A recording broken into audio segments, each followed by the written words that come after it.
welcome to the Woman Fully Alive podcast. I'm the creator, Madeline Eames, and today I want to talk about what is this journey of rebirth at midlife. So it's a question that I get a lot, and often it's from women who have tried a lot of things. They've read a lot of books, they've tried diets, exercise, meditation, all of these tools, which are all great. There's absolutely nothing wrong with that. But there also comes a time where you start to get tired. You start to get fatigued and think like that you're never actually going to get there. Where there is, sometimes you're not sure, but you know that there feels a lot better than here. And this is the time where we go to something different. Something that doesn't let go of all these tools and these practices and all the knowledge that you've gained, but it goes to a deeper place where we're no longer trying to patch up the old, trying to improve ourselves, trying to put band-aids on or kind of fix up the wounds and go back out into this world. No, now we're looking for something a little bit different. And this is where women often come to me and say, I'm so tired, or, I'm depressed. I feel anxious all the time. I just feel like I can't get this right. I feel perhaps guilty as a mother or even as a daughter if your parents are still alive. And you feel like you're running in a rat race and you don't know how you got in there and you don't know how to get out. And so what I've noticed from working with thousands of women over close to 40 years now is it often comes in a pattern or almost like a grid of these old ways of behaving, ways of feeling, and that we've learned, usually at a very much younger time in our life. And these are the patterns that are reinforced by status quo, reinforced by the culture, by society that we live in. And so it's coming at us from all directions. And it's almost like being a fish in water that but you're not aware that you don't know what water is because you're not aware of the water. You're just in it. And you're breathing it and you're living it in it and you're swimming in it. And yet you feel like you're always swimming upstream. So the pattern or the grid or the cage that we find ourselves in, let's say the fishbowl, is what I call the good girl patterns, the good girl archetype. So you can tell me if this is part of what you are dealing with on a daily basis. You worry about others before yourself. You're often stuck in patterns of people pleasing. So, you give beyond what you have. You're stuck in patterns of showing up, wanting to be perfect, wanting to show that everything's okay. That I'm not anxious. I'm doing this and it's easy for me. You often have parts of yourself that you hide, parts that perhaps feel ashamed or feel afraid, feel like you're falling apart even, and feeling like there's a part of you that's out of control or going crazy, yet you show up with a smile on your face. You do worry about things falling apart and not being able to hold it together. The good girl often looks for validation and approval outside of herself. So it's almost like you're always looking for permission. And when we're stuck in that role of looking for permission, we're handing over our power and authority to someone else. And that someone else might be Facebook, it might be social media, it might be I'm going to put this out there, and then and then I'm going to check back and see if I've got lots of likes. That is handing over your worth. It might be worried about asking for a raise or worried about setting boundaries or being assertive in your life. So I think you're starting to get the understanding here that this is the energy of feeling unworthy or smaller or not as worthy as other people, and looking with our eyes to the outside to take our next cues. And I've talked about this a little bit in other podcasts. This is the energy of trying, and it's the energy of exhaustion.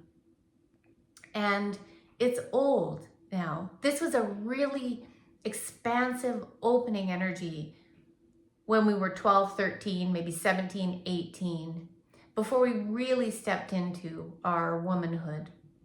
This is also the leftover energy of the mother. So the mother, I've said this in another podcast as well, is the energy of caretaking, of real nurturing. And that should be saved for children.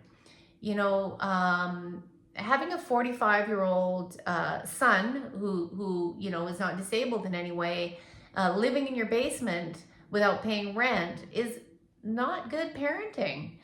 And so those old caretaking energies are still existing in your body and in your blood, and it's hard to let go of them. It's hard to let go of those codependent energies. So if this is sounding like you, it's time for rebirth. It's time for something completely different. And it's not like we let go of one persona and we take on another one because we've probably tried that already. From now on, I'm going to be like this. That doesn't work. It's not sustainable. But what we do is we go deep into the roots and we dig them out, we heal them, and we release them. And always what emerges when we let go of this superficial, shaky pattern on top, what emerges below there is something much more, much deeper, much more complex, multidimensional is the words that are coming up for me right now. Wise, able to sit in her body, in her own stuff, and be okay. To be able to respond as opposed to reacting. To be able to sit with things and realize that her experience has granted her so much wisdom in her life. She knows things. She knows what it's like to be in pain and also to experience joy. She knows what it's like to advocate for kids. She knows what it's like to feel deep depths of despair.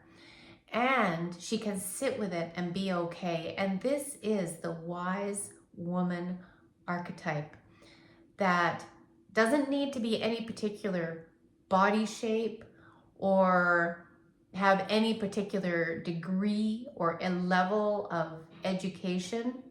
She might be the wise woman who lives in the bush and loves the land and the soil. She might be the wise woman who lives in New York and is a multi-million-dollar CEO. She shows up in many places, in many forms, and she exists inside of you. And that is a promise, because this is when we are untainted, untampered with by cultural and societal pressure. This is the journey of a woman's lifetime. So if you're now at midlife and you're seeing this grid of good girl patterns still there are ways that we can move through there. And what you will find is what's left is a deep feeling of knowing who you are.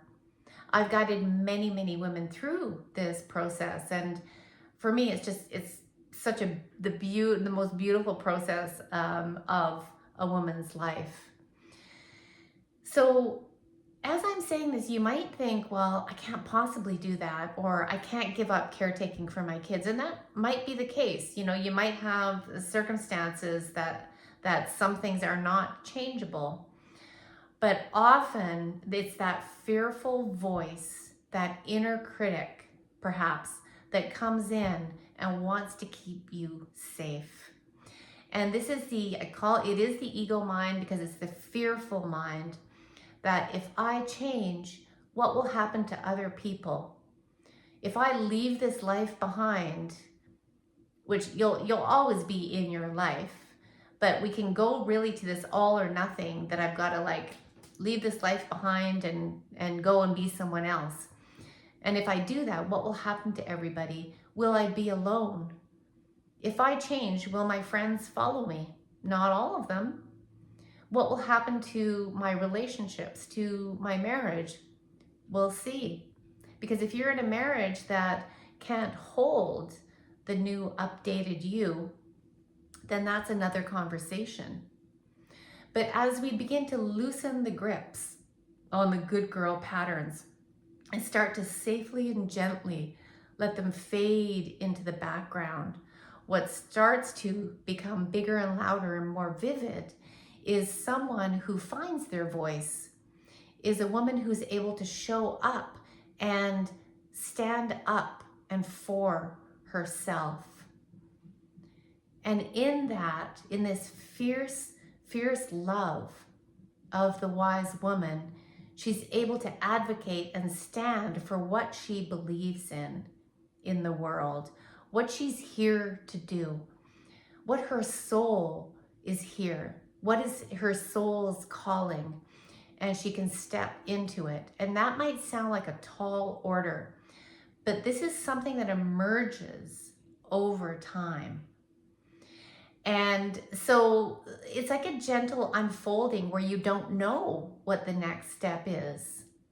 Because once we start going deeper and going into the body and expanding, there's not a linear A to B to C to D process, but it's a circular process that I teach in the expansion blueprint method, that we go around and around and again, and each level of this spiral goes deeper and deeper into the body and into the womb space, where the seat of your true self, in other words, your soul, lies. And so if any of this really speaks to you, just notice how your body reacts and start to tune in to how you feel in different situations.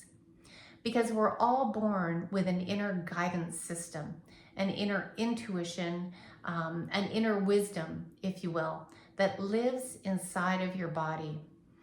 And it's the same life force that guides all of nature to expand into their blueprint. How does a flower know that it's going to become a flower?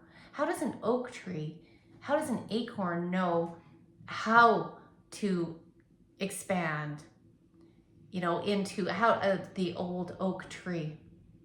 There is a divine blueprint, and that lives inside of you as well.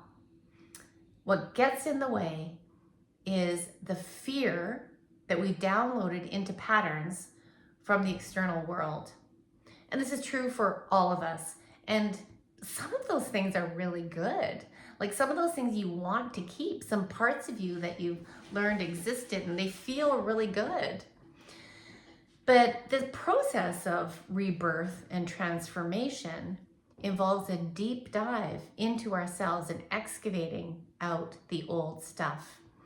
And one of the ways through my blueprint method that I use is a deep healing womb transformational breath work.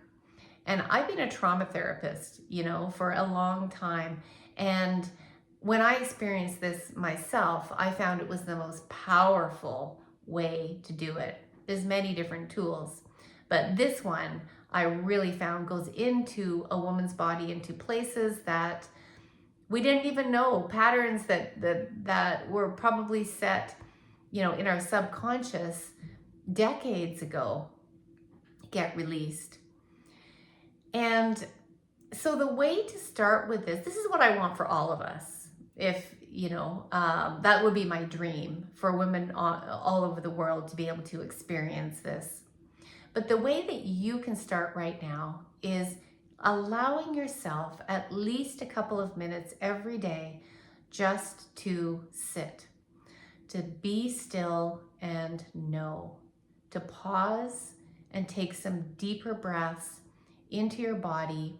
And just, even if you haven't seen the outside evidence yet, just remember that you were born with this blueprint. And even just saying those words, you might connect in with some part of you that remembers this. So when we sit and we're still with ourselves, we're actually opting out of the fear-based doing. I must do, I must react, I must people please, I must, look after people, I must work hard to earn money, I must earn my worth. All of that doing gets put aside, even just for 2 or 3 minutes. And this, in this world, might be one of the most radical things that you can do, to sit and breathe and step out of those conditioned patterns. Now, in my own journey, I did this for years and years and years until things really started to expand. I learned mindfulness to begin with, and I started teaching mindfulness. And I could sense when I was teaching that this was something that was really important to me. Why? Because I was absolutely in the moment while I was teaching it. And that's another clue. Where in your life do you lose yourself? Where does time sort of collapse and you lose a sense of time and you're so present in your body and in yourself? That is a very creative place to be. And that is a real breadcrumb towards your soul's calling. So I started in mindfulness, taught it to my clients, and then that really led me into yoga and then breath work. And so it's been like these drops along the way, which really is our journey. Yet we've been told at 17, 18, or asked, what are you gonna do? Who are you gonna be? And to me, that might be a good question for that particular time where you're going to go on to university and you got to choose something. That's fine, but know that you're fluid and you're a shapeshifter, and you can shapeshift throughout your life. And midlife is just a perfect time to do the ultimate shape shifting, but it requires some tools. And it definitely requires a supportive community, because we need other women, a safe community in our life that we perhaps haven't had, up until maybe now, to be able to see us through these times. I know that during the dark nights of the soul in my own life, it's women that helped me heal. It was my relationships with women that guided me over those bridges where the river was just rushing underneath and I didn't want to fall in. And so that is how we go about rebirthing ourselves at midlife. If you are curious about this, obviously listen to my podcast, check out my videos on YouTube, and each one of them might point you towards your own knowing.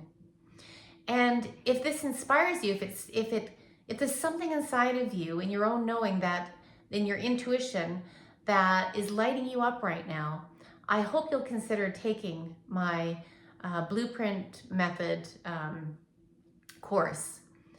And the next one starts up on February 6th, if you're watching it before this.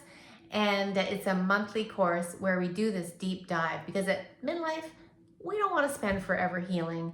We want results now because there's a sense of urgency. We want our freedom and our ease right now. So at least get the tools on board that you can use again and again and again in this beautiful unfolding process of expansion and rebirth at midlife and beyond. Okay, I'm going to wrap today's podcast up there. I hope you've enjoyed it. Don't forget to like or subscribe to my channel, and stay tuned for some really powerful and uplifting interviews coming up on the Woman Fully Alive podcast. All right, see you in the next episode. Bye for now.